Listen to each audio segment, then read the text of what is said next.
Hi friends, I'm glad you came back to listen to a story with me. Today we're going to read Big Smelly Bear. What do you think this book might be about?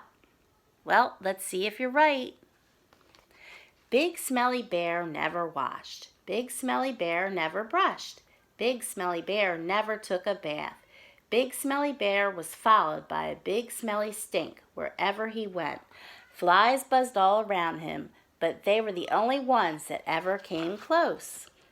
When the animals in the forest got a whiff of Big Smelly Bear, they ran away as quickly as they could.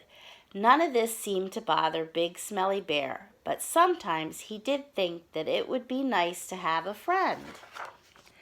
Then one morning, everything changed. Big Smelly Bear woke up with the most terrible itch.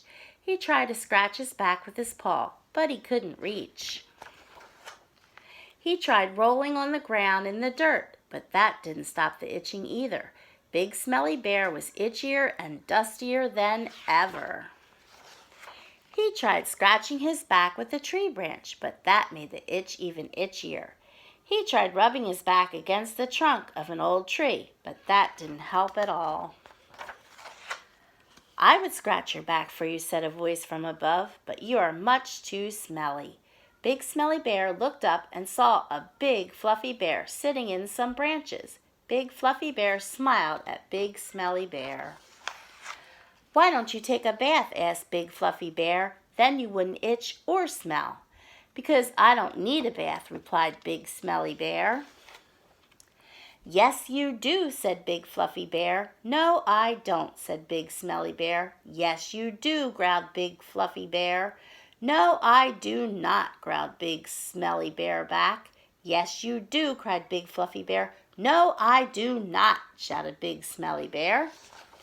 "Yes, you do," shouted Big Fluffy Bear, "because you stink." Both big bears sat quietly for a minute. Then Big Smelly Bear sighed a big sigh.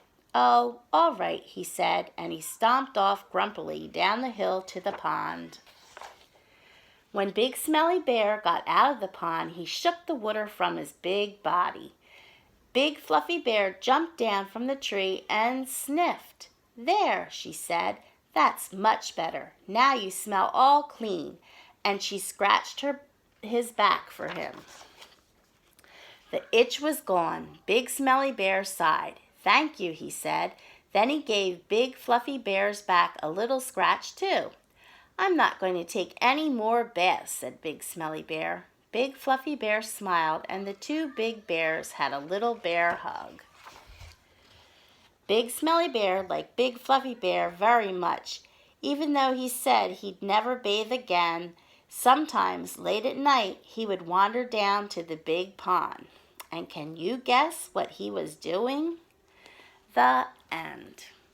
Well, thank you for listening to our story again today.